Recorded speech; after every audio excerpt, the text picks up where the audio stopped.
मंगल मूर्ति सदगुरु मिलवहीं सर्वाधार, मंगलमय मंगल करनो बिन बहु बारंबार। भक्तगणों को तथा धर्म अनुरागियों को मेरा हार्दिक नमन।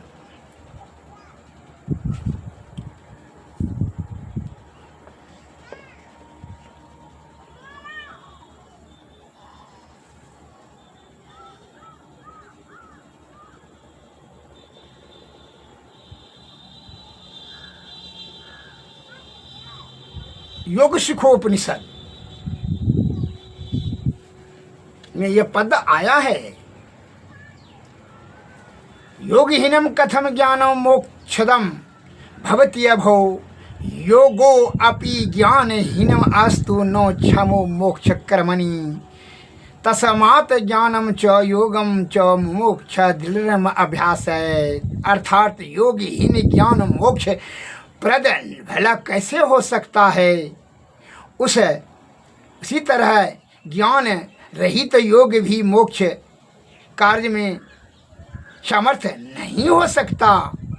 इसलिए ज्ञान और योग दोनों का अभ्यास दृढ़ता के साथ मुमुक्षु में होता है मोक्ष प्राप्ति करने का जो इच्छा है, मुमुक्षु को करना चाहिए।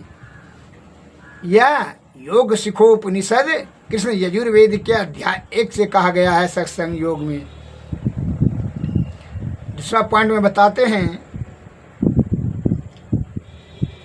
आधार शक्ति, दूसरा अध्याय में आधार शक्ति व्यक्ता यया विश्वम पर्वतते सूक्ष्म आभा बिंदु रूपेण पीठ रूपेण वर्तते। आधार शक्ति अव्यक्त है, उससे यह विश्व बनता है। यह सूक्ष्म आभा वाली बिंदु रूप पीठ वेदी का चौकी रूप से विद्यमान है।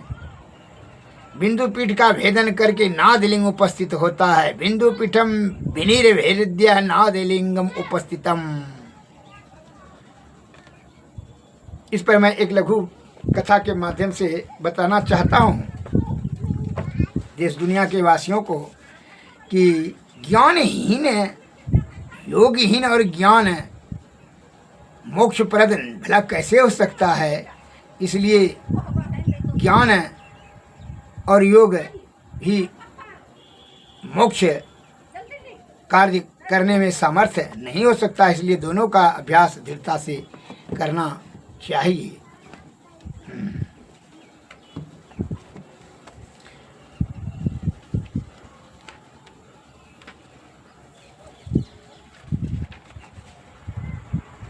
एक समय की बात है, राजा जनक जी सोए हुए थे।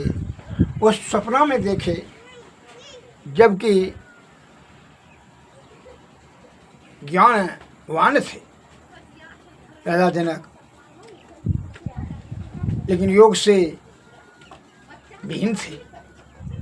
अब देखिए उनकी क्या हुई घटना। जब सोए हुए थे राजा जनक, तो उनको सपना में देखा कि कोई राजा ने जो है उस पर आक्रमण कर करके सभी सैनिक को जो हरा दिया, और जो है हमको जो पकड़ करके उसका सैनिक ने राजा के पास ले गया। और जहाँ हम थर थर काँप रहे हैं और प्राण के भय से, राजा ने कहा ठीक है, तुमको प्राण का दांग नहीं, तुम सभी वस्त्र को खोल करके जो है नंगे जो है यहाँ से इस राज्य से निकल जाओ। यह राज हमरा हो गया है, हम जीत चुके हैं, जाओ तुमको यही सजा दिए। बस इस प्रकार से राजा सपना में देख रहे हैं। वह जो है 1 दिन 2 दिन 4 दिन 7 दिन निकल गया, और सभी प्रजा को कह दिया था कि इसको किसी प्रकार कोई भी इससे बोलचाल करेगा तो उसको मृत्यु दंड दिया जाएगा। उस मृत्यु दंड के भय से कोई भी वह राजा जो कि वस्त्रविहीन होकर के जा रहा था, कोई उसको नहीं बोलचाल उससे किसी से नहीं कर रहा था, न कुछ देता लेता था। वह भूखे प्यास से 7 दिन लग गया जो है वह राज्य को अपने राज्य से निकलने में। और दूसरे राज्य जब पहुंचा तो वहाँ जो है भूख से वह अत्यंत दुखी में था, और उसको अब जो है वो चला फिरा नहीं जा सकता था। अब तो उसको चक्कर आने लगा। अब जो है किसी तरह से जो है एक सज्जन से पूछा दूसरे राज्य में कि भोजन का व्यवस्था है। कहा कि वहाँ जो है भंडारा चल रहा है, कुछ दूरी पर चले जाइए। वहाँ भंडारा जाते जाते जिस समय ख़त्म हो गया, भंडारा वाला ने कहा कि पहले 1 घंटा आते तो भोजन मिल जाता, लेकिन यहाँ अब तो बंद हो गया फाटक, अब कुछ नहीं है। कहा कुछ दया करके कुछ दीजिए, मैं 7 दिनों से भूखा हूँ।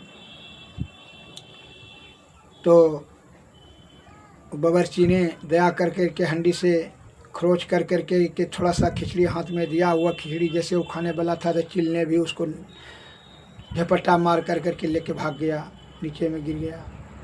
अब जो है भूख के मारे वो तड़पने लगा।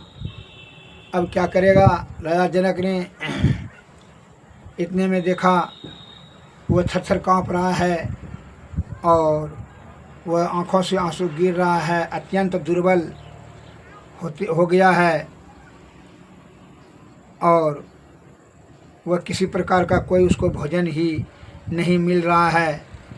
और पैर में भी चलते चलते, नंगे पैर चलते चलते जो है पैर में फफोला हो गया, फफोला से पीप चलने लगा, पानी चलने लगा, भीषण कष्ट होते जा रहा है।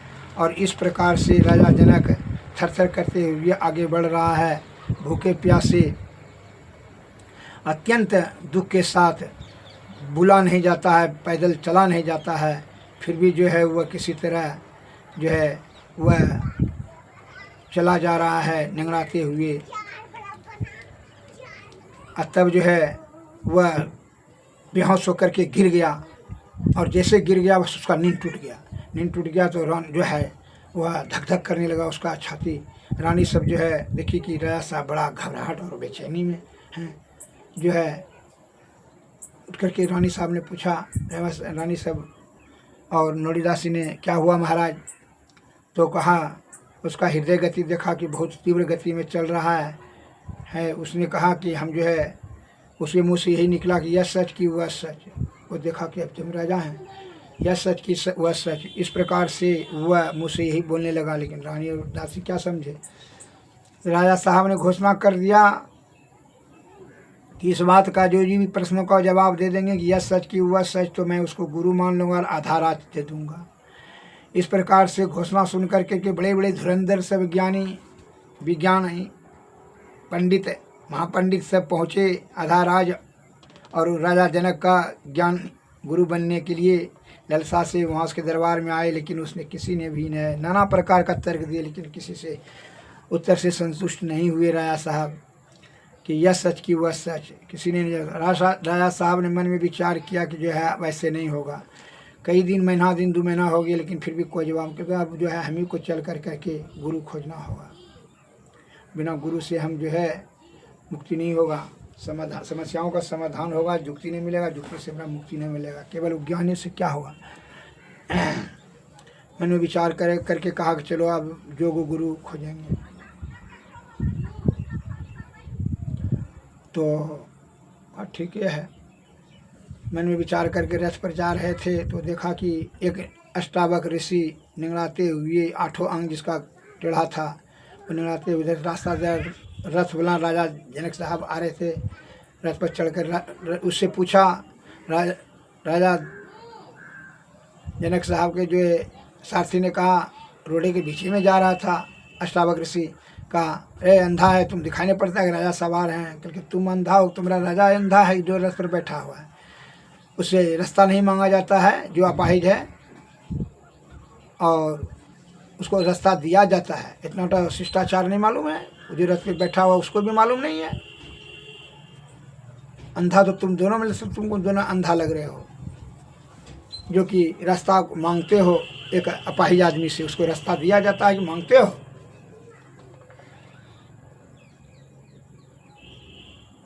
राजा जनक साहब ने जो है समझ लिया कि कोई विद्वान आदमी है। अब जो है उसने क्या कहा कि वो रथ से उतर करके कहा, राजा जनक ने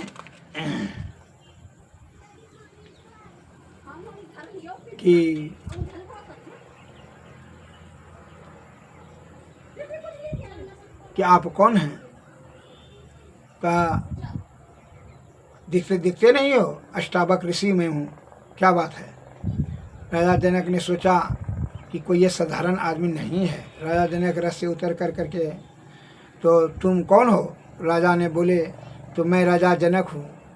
मुनि ने कहा, कहाँ चले हो? राजा ने कहा, गुरु की खोज में। तो मुनि ने हंस करके कहा, गुरु के खोज में रथ पर चढ़ के चलते हो, और गुरु मिल जाएगा तो उसको कैसे ले जाओगे?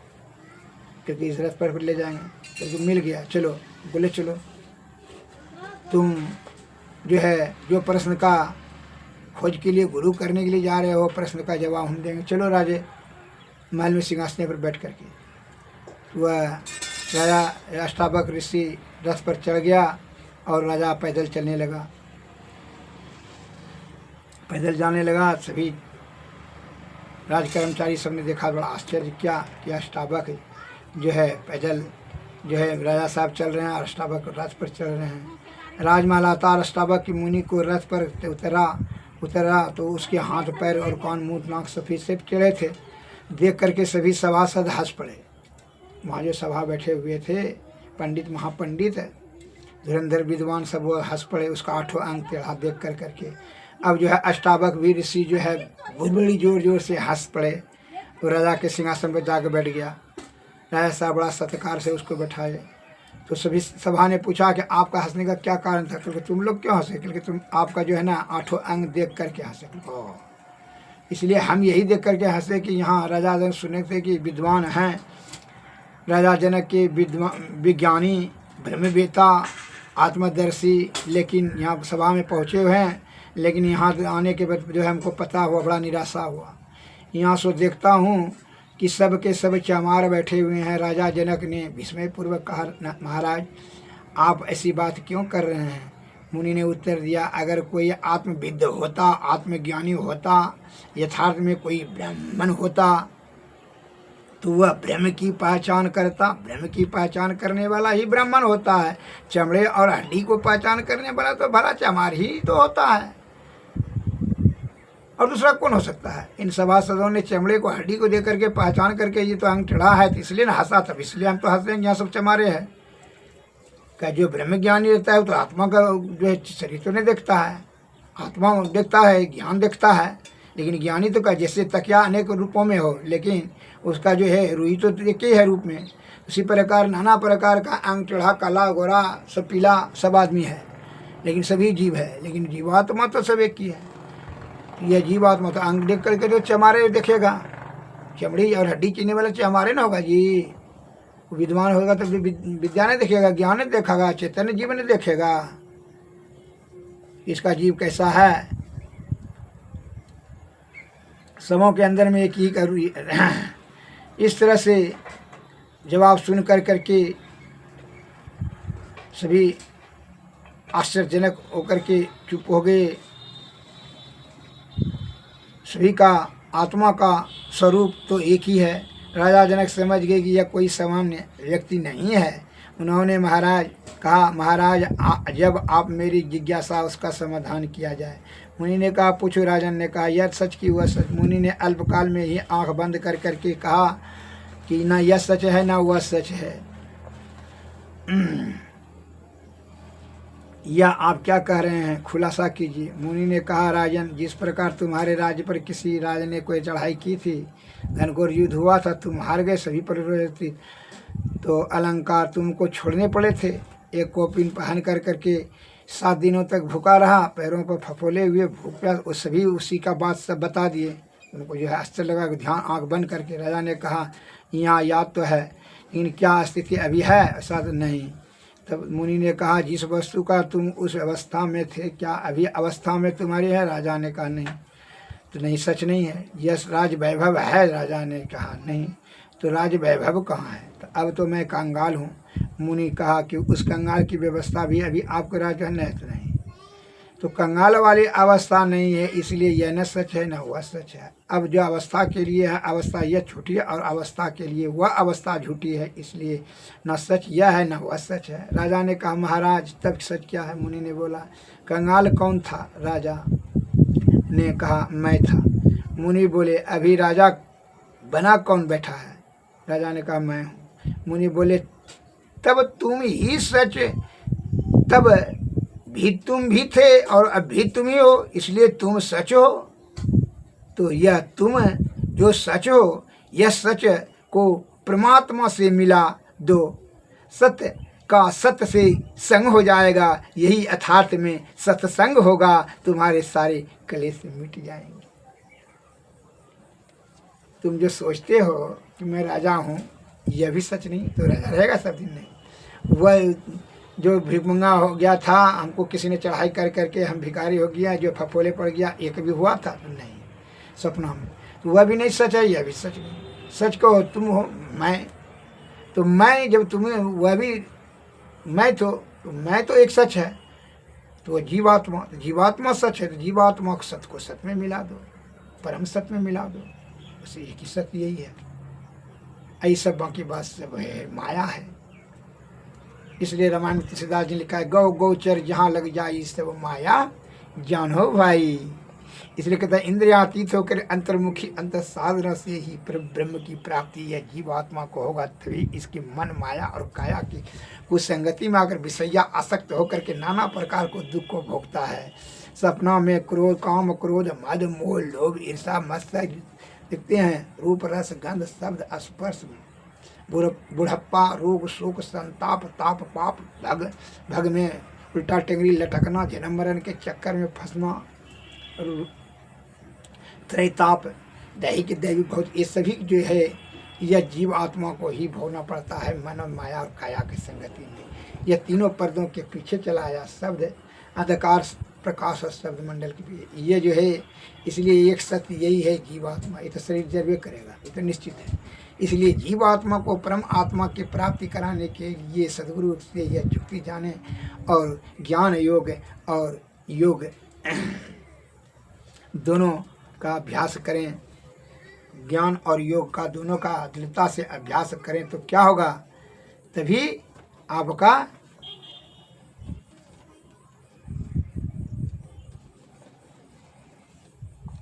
जीव आत्मा का कल्याण होगा। श्री सद्गुरु महाराज की जय।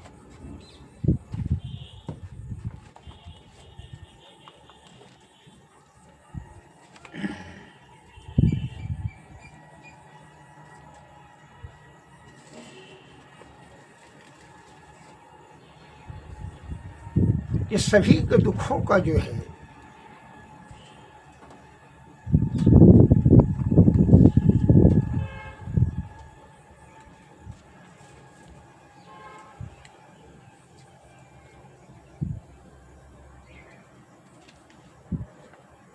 सूरत संहारो अधर चढ़ाओ झील। तब राजा जनक ने उनको गुरु मान लिए और उनको जो है तो फिर जो है जब गुरु मान लिए राजा आधा राज देने लगे। कामराज पट क्या करेंगे,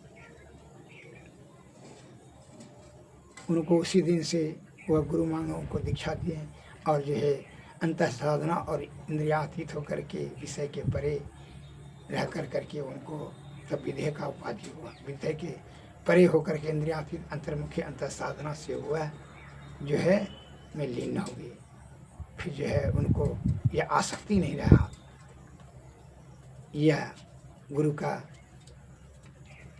उनकी शक्ति। इसीलिए कहते हैं सभी दुखों से अगर यदि तू बचना चाहता है तो क्या करो, सदगुरु का सेवा करो। जहाँ गुरु और सदगुरु और ईश्वर में कोई अंतर नहीं है।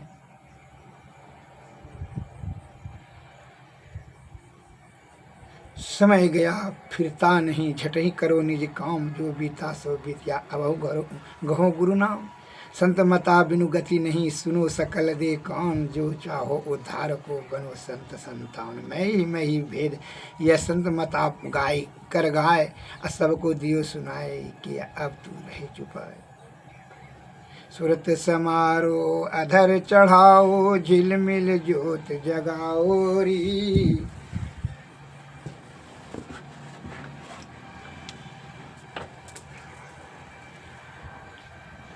तारा जल के दामन दम के, दीपक ज्योति उगाओरी। चांदनी चंद सुर पर रेखो, आत्मय अनुभव पाओरी। 5 3 मन न्यारा हो के, सत शब्द मिल जाओ री, शांति लाभ का यतन यही है। सब संतन ने गायो री, देवी साहब प्रचार करे, यही में ही गाय सुनायो री। सूरत समारोह अधर चढ़ाओ, झिलमिल ज्योत जगाओ री। श्री सद्गुरु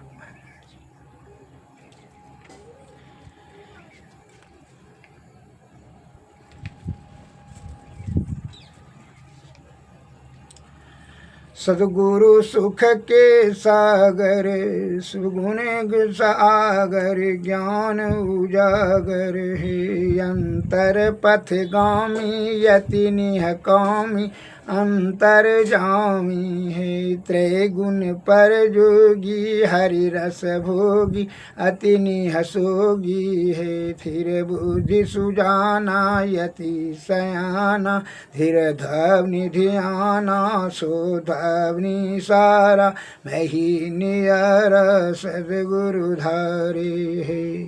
सद्गुरु सुख के सागर, शुभ गुण आगर, ज्ञान उजागर, अंतर पथगामी, यति नियकामी, अंतर जामी है। श्री सुषमना में ध्यान करने से, सुषमना ही तीर्थ है, सुषमना ही परम ध्यान है। सुषमना में ध्यान करने से भी पाप ताप संताप नाश हो जाता है। सुषमना ही परागति है। इसलिए कहते हैं सुषमना में ध्यान करें। सुखमन वे गुरु की कृपा से ही आपका विषय का त्याग होगा, तभी सुषमना में ध्यान अस्थिर होगा। जब सुखमना में ध्यान जाएगा तो उसे सुख का वर्णन प्रशंसा शब्दों में नहीं कर सके। इसलिए कि सुखमन हमारे गुरु महाराज चंद शब्दों में बताएं आपको। सुखमन झल झल बिंदु झल के, सुखमना की पहले मैं बताता हूँ इसके बारे में। सुखमन के झीना नाल से, अमृत की धारा बही रही। बड़ी अत्यंत सक्रिय होती है, उसके नाल से अमृत की धारा का प्रवाह होता है। सुखमना में जब ये सूरज जाएगा तो कैसा आनंद होगा। जैसे अभी कोई कामी अगर सुंदर स्त्री को देखता है तो कितना आनंदित होता है। भूखा आदमी को स्वादिष्ट भोजन देखता है कितना आनंदित होता है। लोभी धन देखता है तो कितना जो है प्रसन्न होने लगता है। प्रेमी प्रेमिका को देखकर कितना प्रसन्न होता है। उसी प्रकार जब सुषमना में यह मनुष्य सूरत जब सुषमना नाड़ी में जाने लगा तो कैसा वह अमृत का तरफ उनको जो है अमृत का रस स्वादन होना शुरू हो जाएगा। इसलिए कहता है सुखमन के झीना नाल से, अमृत की धारा बही रही। मीन सूरत धर धार, धर भाटा से सीरा चढ़ी रही। गुरु मंत्र जप गुरु ध्यान कर, गुरु सेव कर यति प्रीति कर। गुरु की आज्ञा मान प्यारे कर, सदा गुरु की कही रही। सुखमन के झीना नाल से, अमृत की धारा वही रही। मीन सूरत धार धर भाटा से सीरा चढ़ी रही। उस नाल का जीना द्वार गुरु तुझे देंगे वत। गुरु की आज्ञा मान प्यारे कर, सदा गुरु की कही रही। उस नाल का जीना द्वारा गुरु तुझे देंगे बता। दो नैन नासा माद तन मुख सुई, अग्रदर से लही रही। तम फटे ज्योति भरे आकाश का तू सैर कर। शब्द अनाहत सार में मिल लहले, सतपद को सही रही। सुख मन के झीना नाल से, अमृत की धारा वही रही। शब्द अनाहत सार में मिल लहले सतपद को सही रे।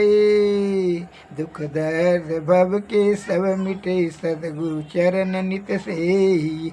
गुरु भक्ति बिन कछु न बने में ही सकल संतन कही रही। सुख मन के जीना नाल से अमृत की धारा वही रही। उस नाल जे द्वारा जब जीना द्वारा गुरु के तुझे देंगे वो नाल के दोनों नैन के नैन आँख में नासा के मध्य बीच में सन्मुख सुई, सुई के समान अग्रभाग दर से ले इतना छिद्र पतला है। तम फटे उसमें जब जो सूरज चला जाएगा तो अंधकार फट जाएगा, ज्योति भी भर जाएगा और ज्योति से जो आकाश में जब सैर कर तू तब शब्द मिलेगा, अनाहत शब्द। और वही अनाहत शब्द में जो है मन लय हो जाता है। सार में फिर सब क्या अनाहत सब सार शब्द मिलेगा, लहले सतपद को सही रही। तब जो है सतपद की प्राप्ति होगी, अर्थात सतलोक की ब्रह्म की प्राप्ति होगी। सब दुख दर्द भाव का जो मिट जाएगा सतगुरु के चरण में निकल। सुखमना ध्यान से सभी दुख दर्द ये भवसागर रूपी जो नाना प्रकार का दुख कष्ट होता है सब नष्ट हो जाएगा सुषमना ध्यान से। इसलिए कहते हैं सुषमना ध्यान से लाखों यज्ञ करने के बराबर से जो है एक पल का सुषमना का ध्यान के बराबर भी उसका धर्म नहीं हो सकता। इसलिए सुखमनिया में मोरी नजर लगी, अगल बगल कहूँ दृष्टि न डोले, सन्मुख बिंदु पकड़ लगी। सुखमनिया में मोरी नजर लगी, ब्रह्म ज्योति खुली गई अंतर में, निसी अंधियारी हदस भागी। सुखमनिया में मोरी नजर लगी, दिव्य ज्योति को सुर प्रगट भा, सुरत सार सवद लगी। सुखमनिया में मोरी नजर लगी, बाबा देवी कहे मैं ही सो ऐसे ही कर निसी दिन हदस भागी। सुखमनिया में मोरी नजर लगी। श्री सद्गुरु महाराज की जय। श्री सद्गुरु आरती तन मंदिर में कीजिए, दृष्टि जुगल कर शन मुख दिए, चमकई बिंदु सूक्ष्म यति उजल, ब्रह्म ज्योति अनुपम लख लीजिए। जगमग जगमग रूप ब्रह्मंडारी खीख ज्योति तज दीजी। शब्द सूरत अभ्यास सरलत, हरिकरी सार सवद गही लीजी। ऐसी जुगति कया गढ़ त्यागी, भव भेद सकल मल छीजी। भव खंडन यारति यह निर्मल, हरिमेय अमृत रस बीजी। आरती तन मंदिर में कीजिए, दृष्टि जुगल कर सन मुख। श्री सद्गुरु महाराज, श्री सद्गुरु नमस्कार। जय हिंद।